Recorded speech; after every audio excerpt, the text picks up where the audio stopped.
guys look great. I haven't seen you guys in a while, except for Canfield. I've seen you a lot. Yeah, it's been a while. Yeah, well, I've been in the woods, fucking healing. So Yeah. How you feeling? I'm okay. But Hanging in there? whatever. Day by day, we'll see what happens. Do you guys hear me okay? Just checking. Yeah, we can great. Check. This is my you're being recorded, so perfect. This is my my Zoom meeting setup. I got a mic here and camera and that light and everything. Love it. For all your professional Zooms that you do when you're nowadays, bro. Nowadays, that's like half my job now is all Zooms and stuff that they don't teach you to do in college and film school and everything. Yeah, right. Well, so it's all like back when we were over there, the Zoom didn't exist. No, not until COVID. No, you have to do that. Apparently, you have to do that all in person and do that whole schmooze and the whole convincing people to hire you and everything like that, and how you're the best person for the job and all these different things and adjectives and stuff.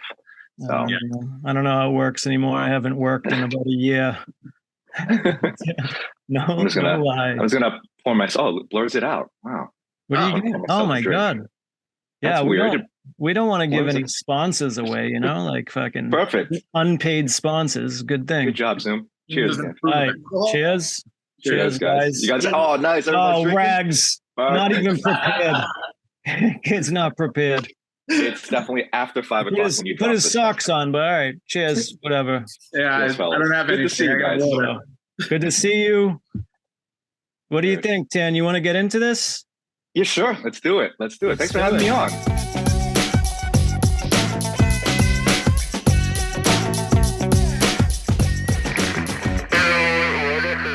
Having two Jeffs on, killing two Jeffs with one. I know.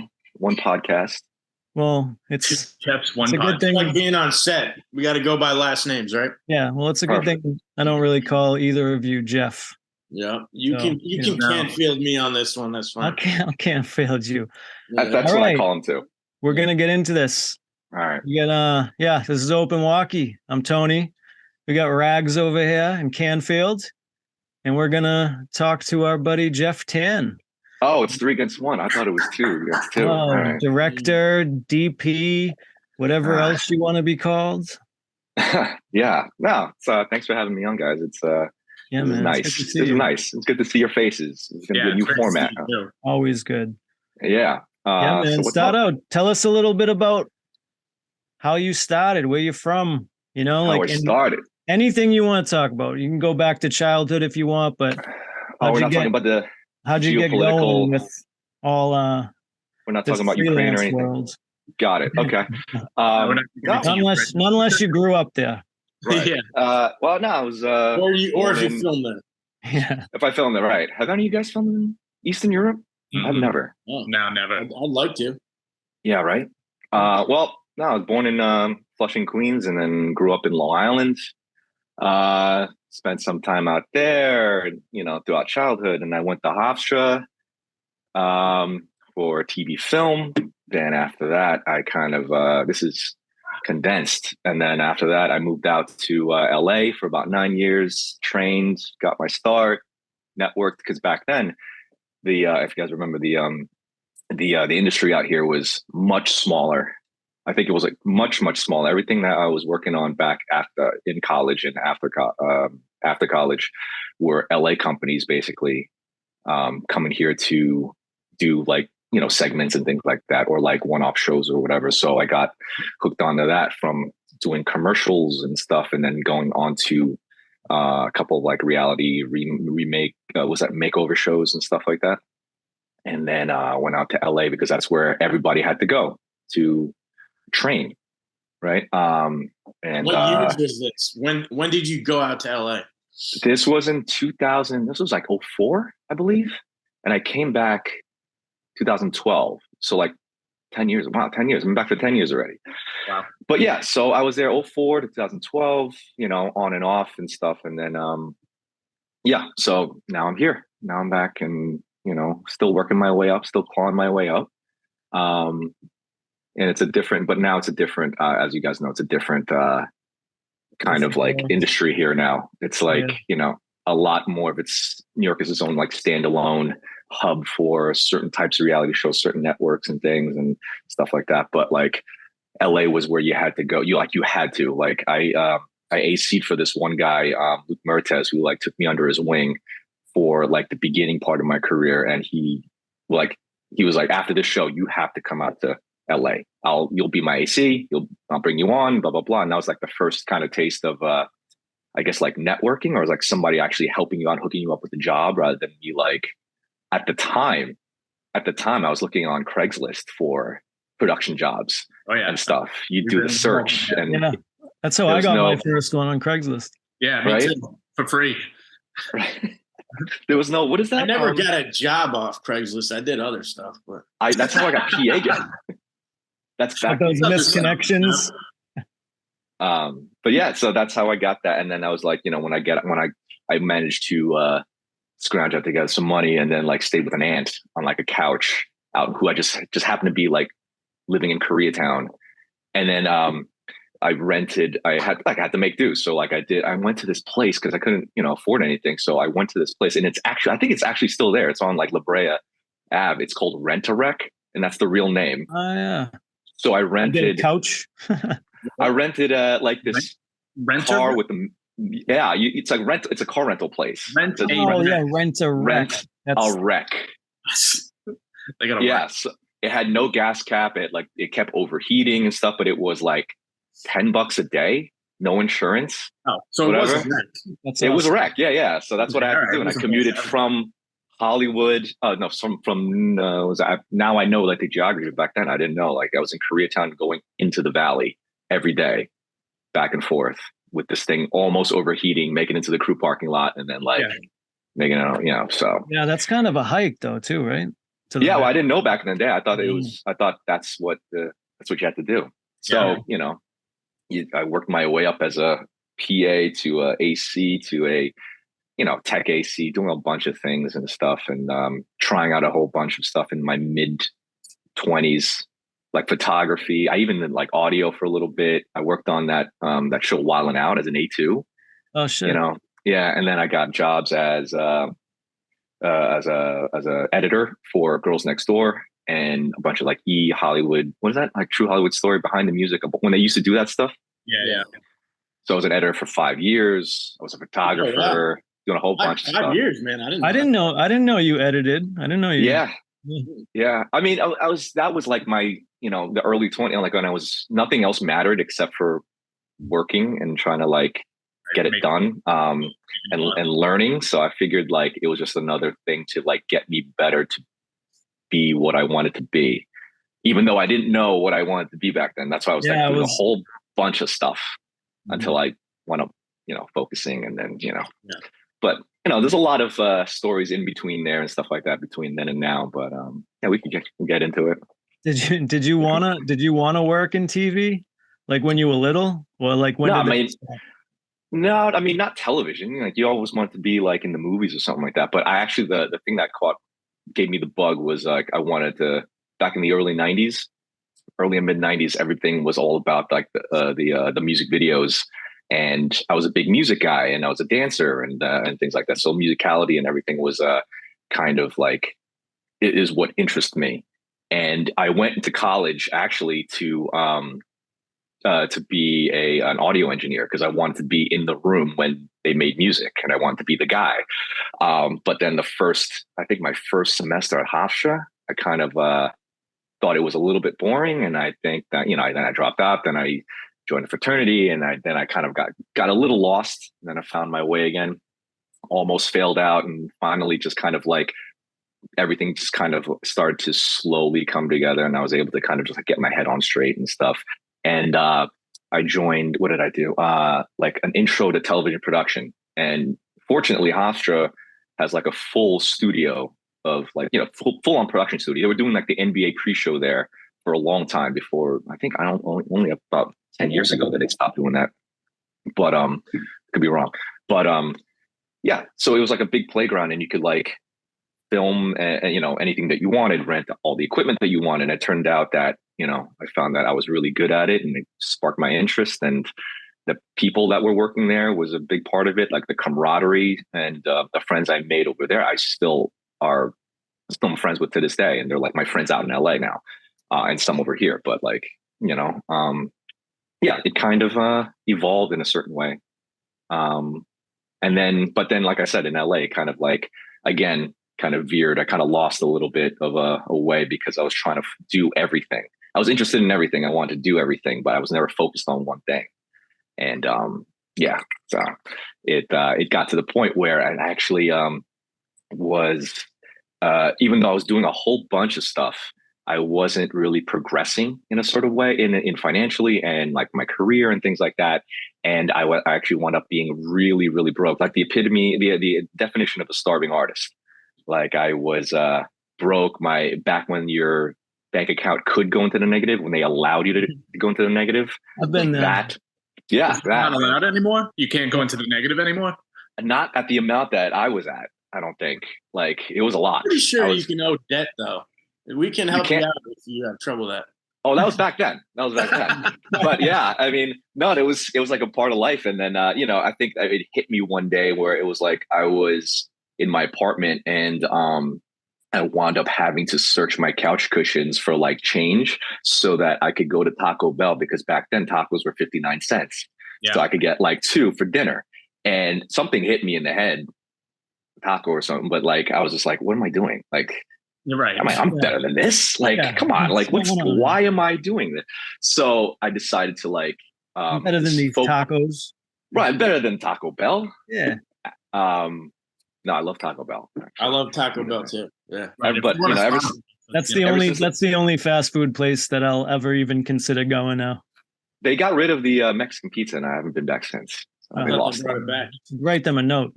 I think it was like a limited time, but so yeah, I changed it up and then starving artist, and then I changed it up and I decided to like, all right, well, what did I really want to do from the beginning? Which was like, I love holding the camera. So let's concentrate on this. Let's, focus up. Let's stop the photography. Let's stop these other things that I'm doing, and start like focusing up and like, trying to get on shows and stuff like that. And obviously there was some bumps along the way, as anything, as any growth is. I took some odd jobs here and there to make some money, to pay off debts and things like that. Because I was in the Valley, actually, like some of my good friends were working in a bunch of different industries. So I'm like, hey, as long as I got a camera in my hand, I was fine. So I just started like networking and talking to people and how I could get some sets and stuff. So. No, man, odd jobs in the Valley seems like what you're saying. Little porn things going on over there. Yeah, no, I did. I mean, I admit it. I worked in porn for a while, for a couple of years, actually. On camera? Yeah, no. You said yeah. I heard him say He's like, yeah, no. I got called once to shoot porn, and never panned out. But, no, you can't unsee that stuff, man. Yeah. You can't unsee it. And it kind of, it ruins it for you for a little bit, but it was cash money. It was 4 hours of work. So I think back then, my friend was like, hey, you're looking for work. You know how to light things, right? You know how like camera things work and things. I'm like, yes, I know how camera things work. He's like, you want to work for my company? Like, I'll pay you like $250 for like 4 hours, just set up some lights, go get some lunch, come back and just tear down. I'm like, sweet. All right. Yeah. So I wound up being a gaffer for a bunch of more than a bunch of porn sets. And then eventually I started like holding the camera because I could shoot better than some of these guys. And then after that, I actually moved into post, and I started editing because I had an editor at home. So I started editing DVDs and then mastering them off in my place. Oh, I actually was like duplicating VHSs, actually. Your choices of words over here. You were mastering them off at your what kind of thing are we talking about here, Tan? I was mastering them off. I was creating the masters and then just doing it over and over again. What title do you remember? Go right now. I can't tell you. No, that's what I can't know. I'm sure you've bought one of them, Canfield. It'd be too easy of a Google. I feel I shouldn't. Yeah. But no, and that's where again I got caught up because like there's so much money in it, and eventually I was making like as I moved into post for them, and I was making at least like I think like $6 grand a month, And my rent at that time in 2005 and 2006, $500 in the Valley. I lived in like a 3 bedroom, and I had like, my own side and things like that. So it's 500 months. So, already things were like coming up financially, but then again, I had to check myself and being like, this is not what I want to do. Like, it's like, I gotta get out of here. Course correct again. And then like, then I wound up getting, the internet came out. Just be honest. They got rid of DVDs, and then, you know what? Luckily I got out when I did, because that's exactly what happened. Like their DVD business went tanked. Technology. Luckily now I'm here. But no, I got some jobs finagling to like AC shoot on like The Bachelor and stuff, and a bunch of other like Celeb Rehab, a bunch of stuff for VH1, day plays here and there, and but nothing was like really sticking. And eventually I was like asking, again, like, why am I not? I'm doing good work. I'm on time. I do like, I'm grinding it out like everybody. Like, how come I'm not getting hired again and stuff? And I'll never forget this one conversation I had with this DP that was for Celeb Rehab that I was on.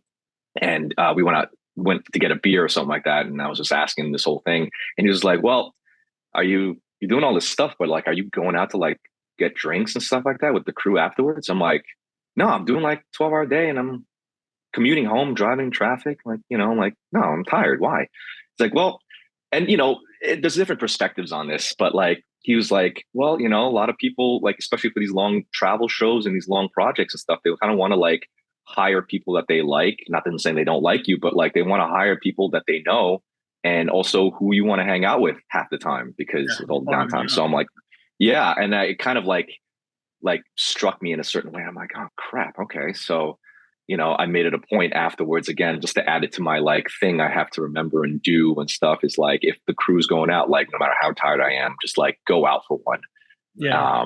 At least show your face or something like that. And I could have, if I could draw a graph, like I could see like my, job, like opportunities just like rising after that. And yeah. I mean, especially on travel shows, it's like, that's a really good advice to like tell people, because it's like a lot of people don't realize that. It's like, dude, just go out for one. It's like, just show face.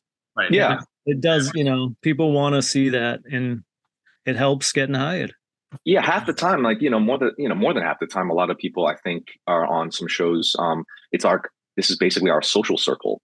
A lot of people, like, because we work such long hours, like, you make friends, and this becomes like your side family.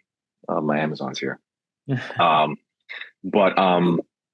So like, I think there's some merit to that. And there's some like, there's a different philosophical way of thinking of like how to network, and how to like, it's not so much like, the LA Hollywood networking thing that everybody thinks that they're supposed to do. It's just mainly just making friends. Yeah. Then they do this. They do this. I've seen a couple people do that in real life. Like, not even joking. You do enough of those, and I caught myself doing that one time. But did you do that? You blow No. I did that one time after a good shot. After I got a good shot on the shoulder, I did that, and I was immediately embarrassed for myself. I'm like, never again. But I did do the point and the gun at somebody after a meeting, of course in like Hollywood and shit. And I'm just like, oh God, come on, really? Yeah. Like, what am I doing? I did that. Yeah. What am I doing? Yeah.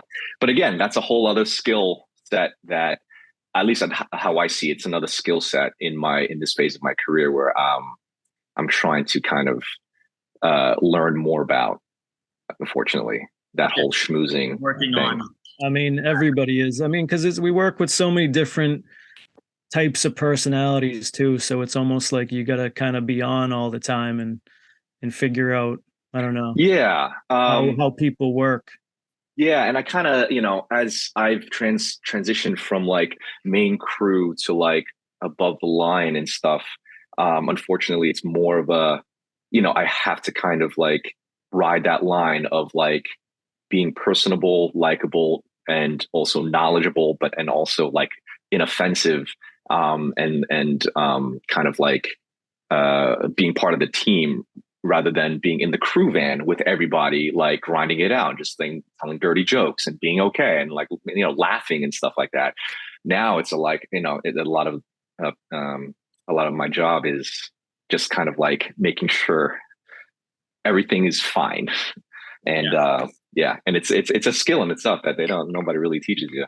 I did a little lecture at Hofstra last year, and that's part of the things I wanted to touch upon personally, because I'm just like, I never got this lecture. I never was told like to like, kind of like maintain this kind of like,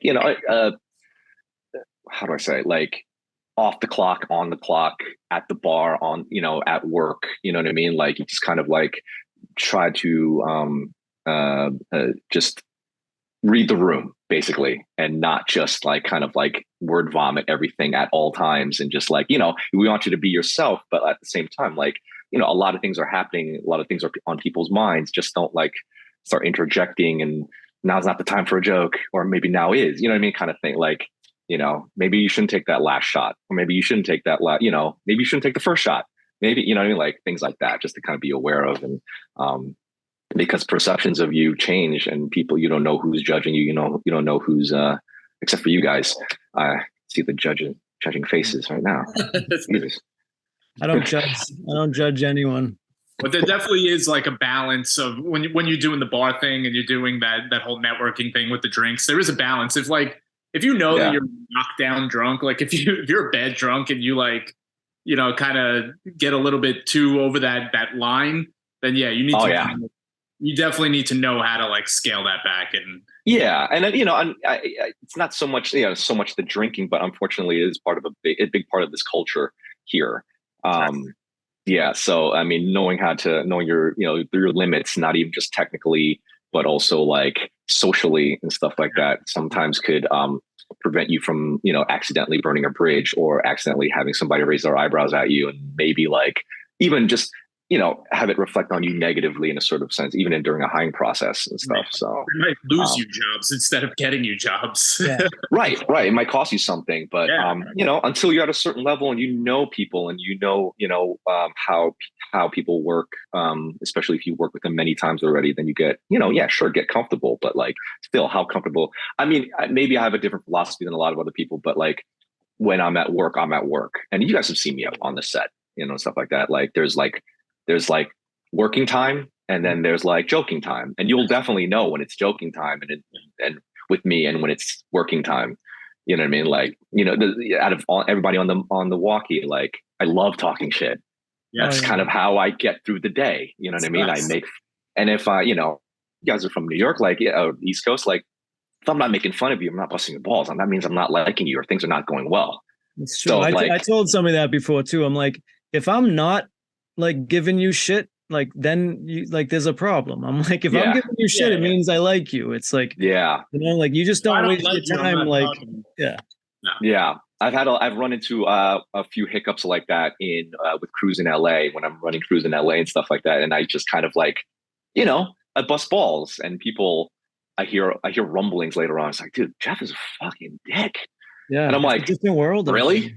I'm like, that was nothing. You want to be, and it's just a different culture. You know what I mean? We bust their balls about it all the time, and it's a stereotype and stuff like that. But it's just all it is just a different, different. Like you said, you got to read the room, and that's right. That's something you learn from experience by messing up. Yeah, I know a little bit about that, and then you got to adjust and not do that again. Yeah, and I know for myself, at least after that experience, it was like, all right, maybe I shouldn't let out all the crazy at once. Kind of like dating, just don't let all the crazy at once. Right. Just trickle it out a little bit, and then see how they react. Out the crazy. Just I mean, everyone's crazy. It's just you got to find that level of crazy that right, that meshes together with you. Yeah. I was actually on a set with a DP out in Mexico, and things were like, it was definitely work time. It was work time. And I was like, all right, we just got this location last minute. It was a club scene. And I'm like, all right, we had no walkthrough because it was like things fell through.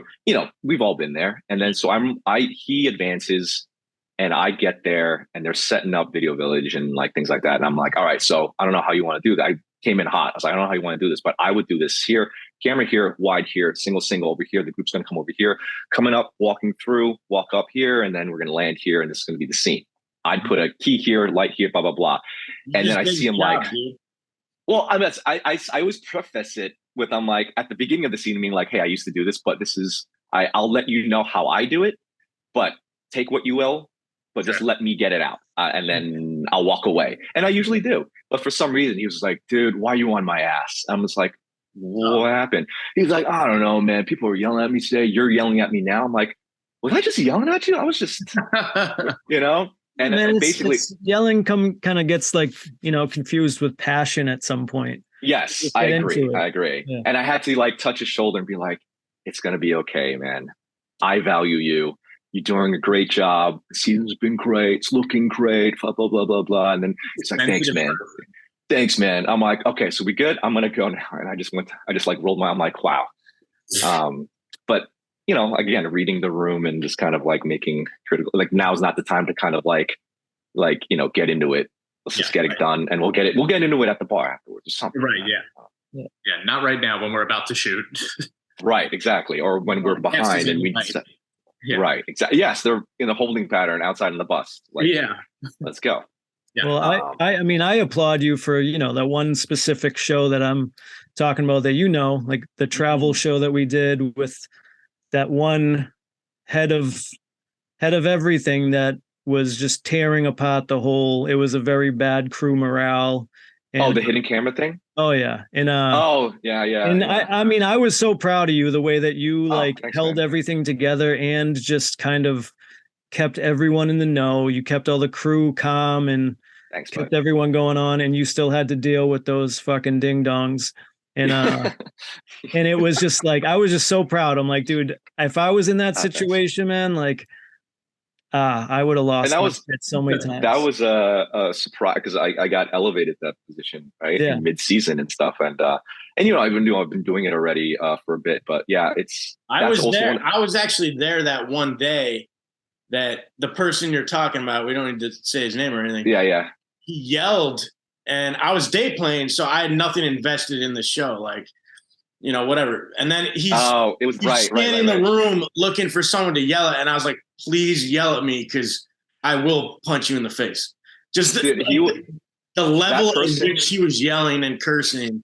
He was letting it loose on you know, a lot of the stuff that he was frustrated with. But I remember being at the desk, and then to my right was all the rest of the crew, all you guys and stuff. And he was just going off on other people.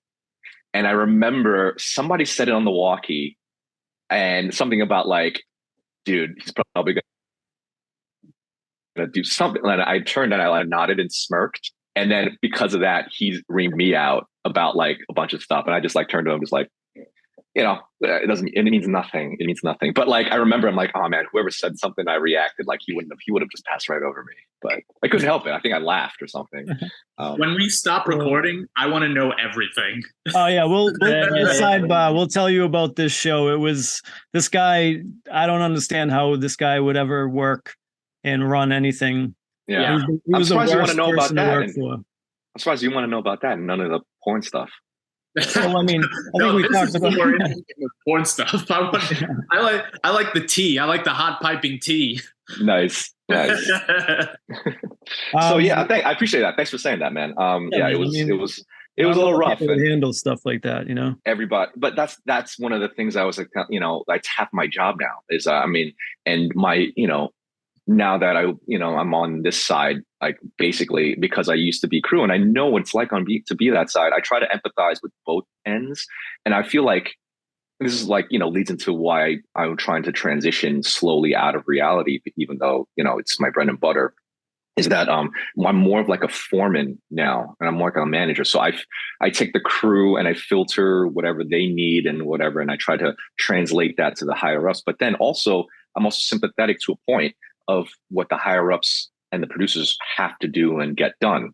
And I have to kind of filter that back the other way. So I'm kind of literally, you know, inputting both and trying to explain and not ruffle feathers, but also get things done and get what people need and also what they need, because both sides need things. So if I feel like I created a good work environment where everybody was able to be creative, then I'm doing my job. But it's also not exactly what I want to do, with my end game of my career. But what's the goal moving forward? Right now I'm trying to get into more scripted stuff, just like the dreams that I had at the beginning of my career and in college and stuff. So writing some shorts. I'm trying to just like hone that skill a little bit more. I'm in the DGA and I have I was lucky enough to be signed to an agency. So I've been having a lot of meetings just like this with this background, just to kind of let people know that I exist and what I want to do and where I want to head. And if there's any projects, if I could shadow other directors and showrunners. And of course, all that stuff has to come with no pay and, just kind of show up and be there and, be a fly on the wall. I found out I could do those things if I could, convince people to, and then hopefully, the ideal situation would be getting second unit or third unit, directing B-roll, directing, these things and kind of finding a way up that way. The shortcut way is the shorts and the feature route, which I've done already.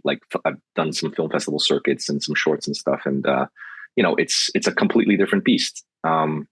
But I feel everybody kind of has, a little bit of a romantic vision of what that was like, you know what I mean? And we all know people who made the transition, even as camera and DP, to scripted, you know what I mean?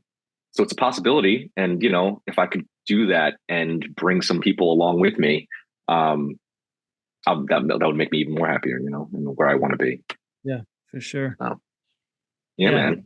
Well, I mean, that's what I think that's what the goal for this whole little podcast is, to get people's goals out there and to promote, people that might not have been seen by somebody else, if people actually decide to listen to this shit. But I mean, that's the goal for that. It's we want to promote people and get more of a network and just kind of have people, especially coming up, people to listen to this and know that, a lot of us started fucking down at the bottom, and, you just keep at it, you'll get something. So it's all that advice and stuff. It's good. That's good that you're writing now, because I know we've talked about that a little bit on the side. And man, dude, I'll donate my time to shoot something that you wrote if it's good enough. Man. You gotta let me read it first. Thanks, man. Yeah, I mean, now is a good time as any too, because I feel because industry's a little bit slower right now, and I've been lucky enough where I'm not pressed too much right now, so I can actually do it. But I just got to do it, and get over my insecurities and my fear of having it suck and everything, and just kind of move forward with it, because it's easy, especially especially coming from crew. It's easy to look for the next job and get really comfortable, because it is, and I feel it sometimes. It's oh man, what if I just take this day weekend job, or just hold the camera and stuff like that, hang out with the crew. But I think at this point it would do me it wouldn't help my career at this point. It would I'll just be still stagnant, and I'll just do it just because of nostalgia, or just I miss people or hang out, doing that whole grind and stuff. But we're not getting any younger. Yeah. So I have to, gotta keep pushing. Well, you gotta draw a line in the sand at some point with every move up. You gotta just, and not go back. I mean, and that's kind of where I'm in now. I recently just, even though work has been a little light, I turned down a 2-day gig to direct this pilot out in LA.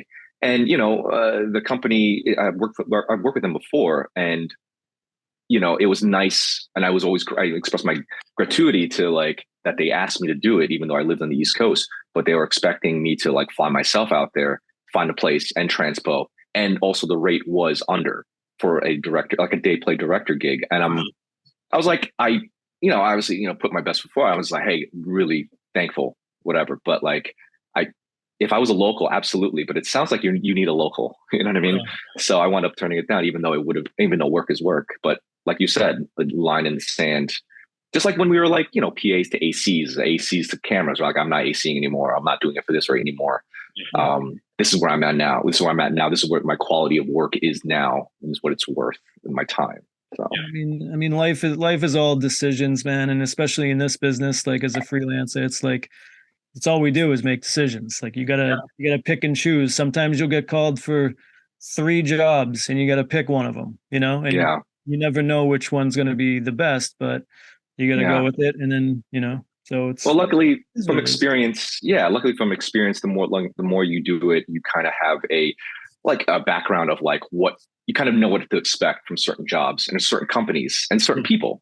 So like, you ask the right questions of like, where's it shot? Who's on it? Who's show running it? Who's then you paint a picture of like what the job is going to be already. And then when you finally get to the pay conversation, you're like, all right, is it really worth it after all of these things? Like, what are the pros and cons and things like that? And sometimes it is. And, everybody's financial situation is different, obviously.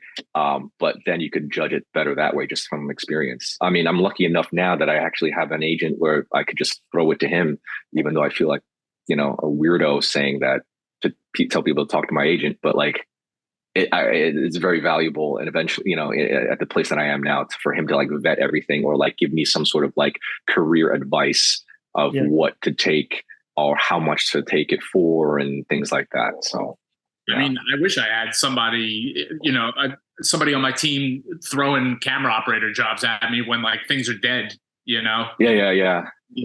Going out and finding those kind of things and taking a percentage, I'd be all right. Yeah. Well, I mean, that's the dream for me. One of the little dreams for me is that, I want to get to a place too, where because I love like hooking it up with people, hooking like people up with other crew. Mm-hmm. So like, I'm getting to a point now where people are asking me, showrunners are asking me, companies are asking me for like, hey, do you know anybody in this coast?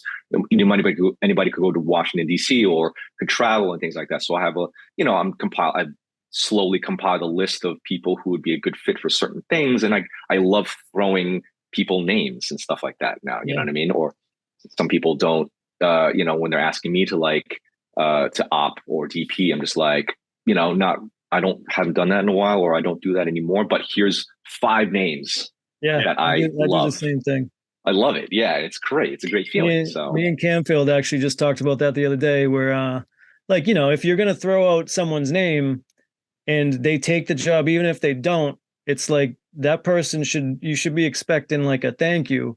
Cause I do that. Yeah. Like every time like somebody would be like, oh, Jeff Tan threw your name out. Even if I don't take it, I'm going to text you and be like, dude, thank you, for throwing my name out there. Yeah. And I think that goes a long way. And a lot of people don't do that. And it's frustrating. I mean, luckily when people do tell me that they got a job, I just tell them that they owe me a drink. So I have an unofficial tally of of drinks that unofficial tally of drinks. Yeah. But hey, I still remember I owe you a bottle of Toki because I missed your 40th birthday because it was a pandemic. But it's in my head, dude. I remember. As long as you remember, it's fine. It's a thought that counts, not the whiskey. But yeah, so that's that's kind of the gist of it. Now we're here. Now we're all here.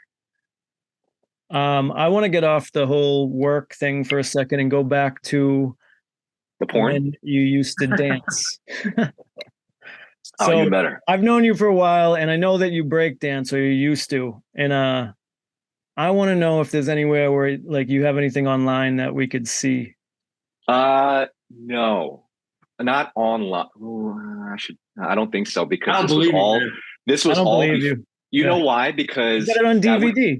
That would require somebody digitizing like some sort of mini DV tape at some point.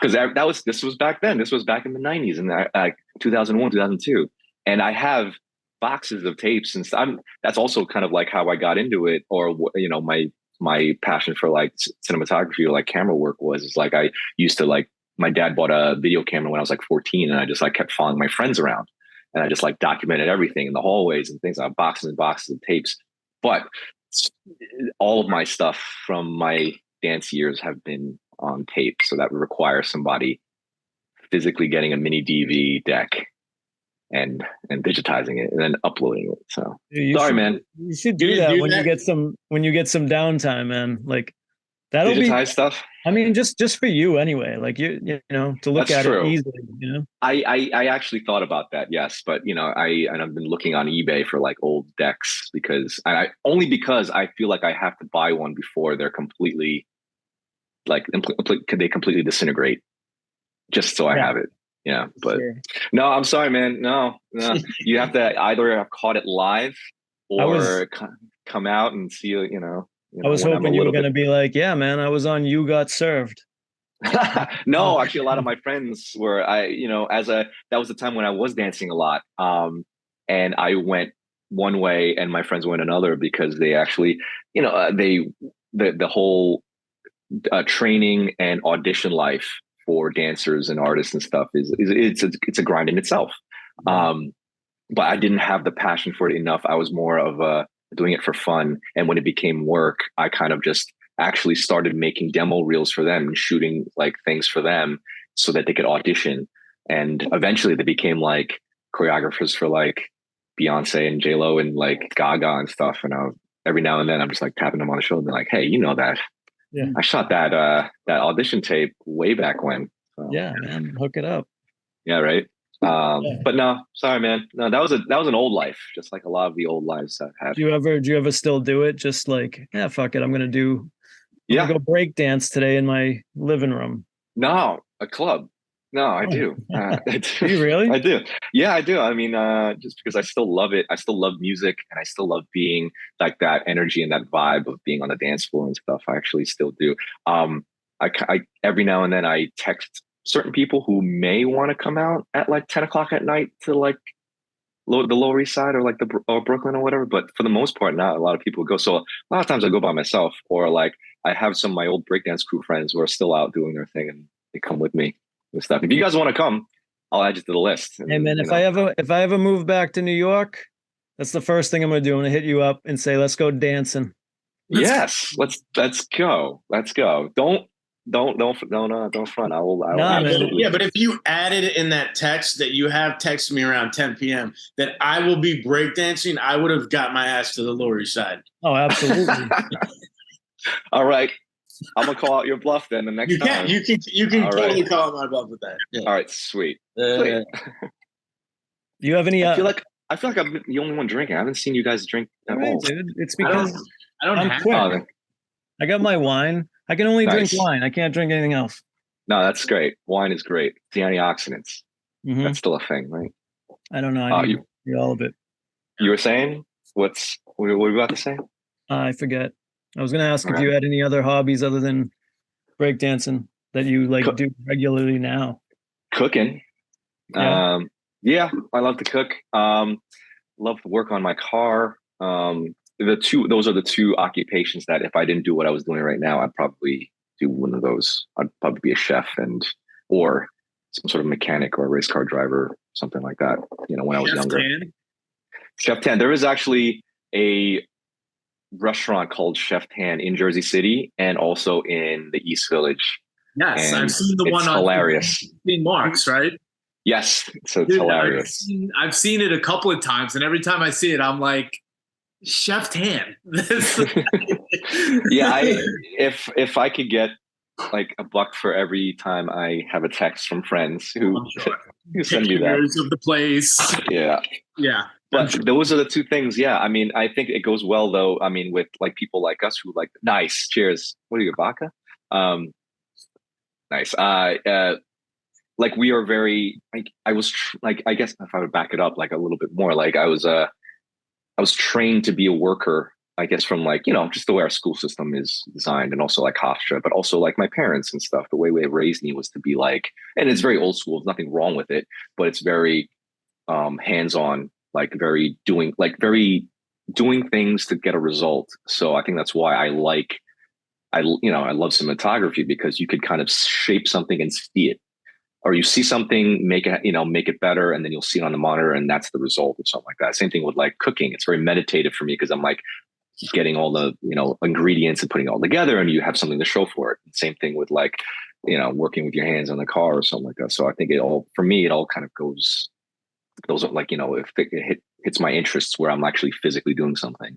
Yeah. The downside to that, though, is that I've been fighting with it all my life, is that because I've been trained that way from like birth, thinking outside of the box and like freely creative and be like truly original is a little bit difficult for me.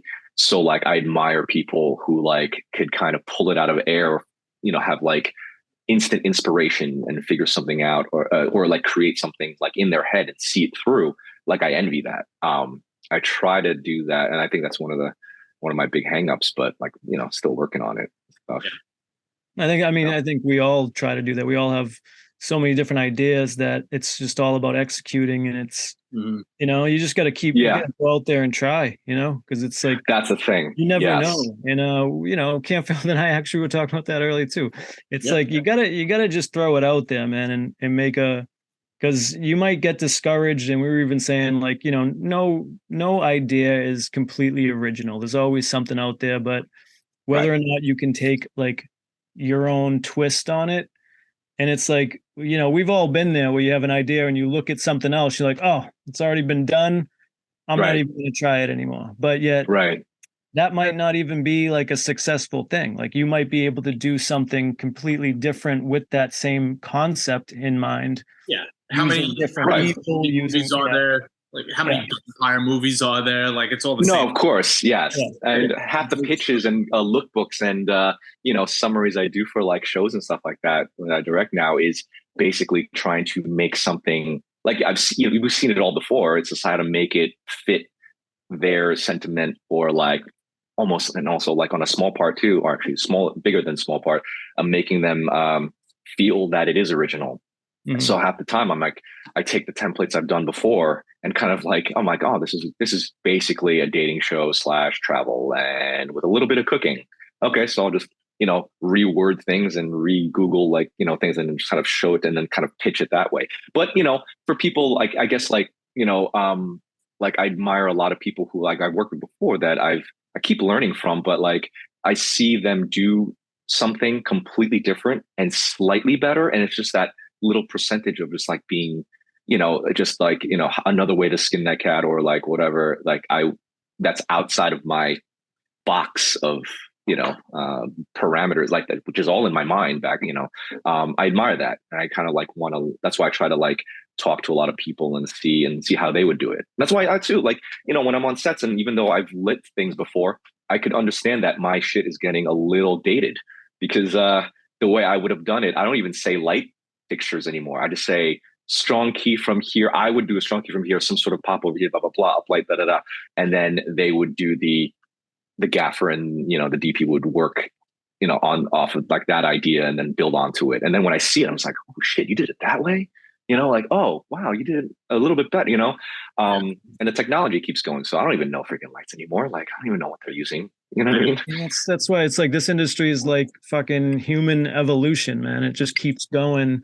And it's just honestly, there's always someone coming up with something different or like some change happening where you're like, oh shit, I didn't even know. And it's like if you're not on top of shit, then it's like for a while, I mean, I was tech souping and then I would shoot and then I would tech soup and then shoot.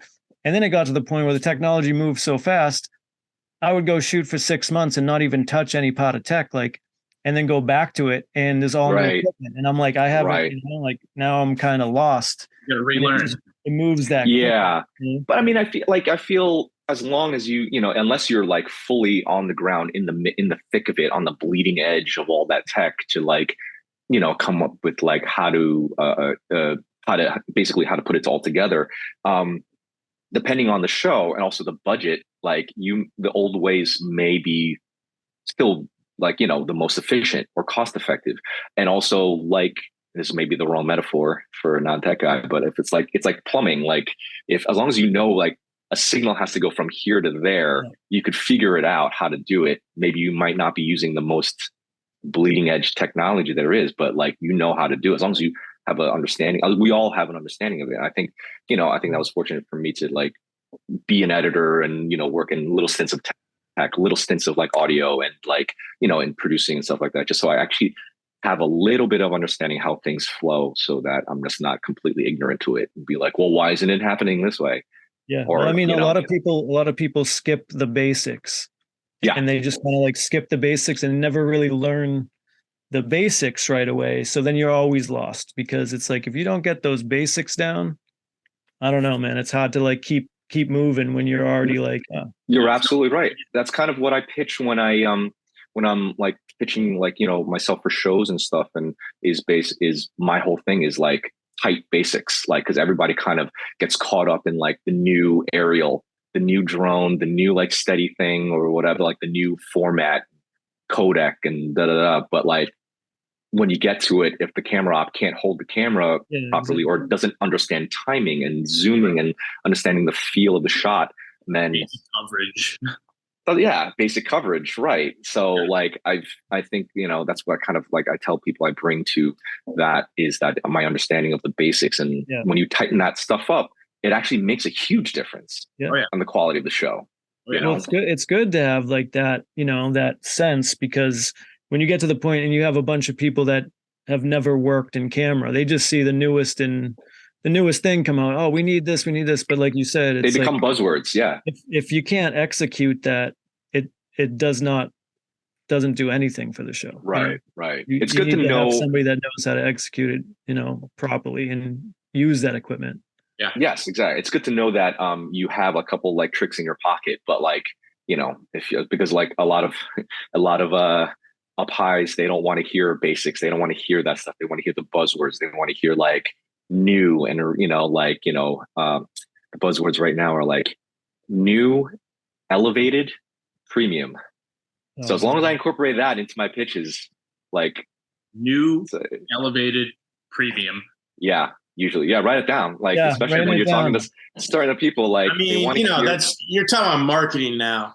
Yeah. No, but like I said, that's half. Like again, that's half the job. I didn't know that it's part of it. I mean, as a director, like before we get to the damn shot, I have all these like meetings and Zooms and talks. And it's a lot of talking. It's a lot of like, how should we do it this way? What if it does it? What happens but this? And what about this setup and that setup? And you know, you guys know, like we've done it all a million times. And to my knowledge, certain people that I'm talking to, they've done it a million times too. But certain people need to feel comforted and feel like everything's going to be okay.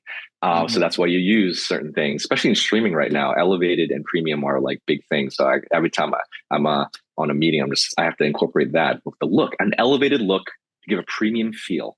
They go, I say. Yeah, they're like, I love that. I love hearing that, Jeff. Yes, absolutely. Elevated. Throw your whole thing. That sounds like a genuine conversation you're having. Exactly. Hey, you know what? Especially when I've never met the person before. Yeah, so that's the thing. Riding that line of like, you know, just like knowing how to. But then, obviously, when it comes down, when it's game time, you know, and executing, you know, that's when you kind of like, I feel like, you know, it's when I, you know, really show my worth rather than all the talks at the beginning. You gotta have the skeleton, like you were saying. You gotta have the bare bones. The framework, all that stuff. Yeah. What are some of your proudest shows that you've done? Proudest shows that I've done. Jesus. Doesn't even have to be directing, just like even when you were like shooting. Yeah. I mean, Jesus, not to say there's a lot, but proudest. I mean, I guess I wouldn't be the proudest like of terms of work, but like completing the original Jersey Shore, because I was there from day one all the way to the last day of the final season, the last day, and the final shot. Like I made it a point to get that final shot.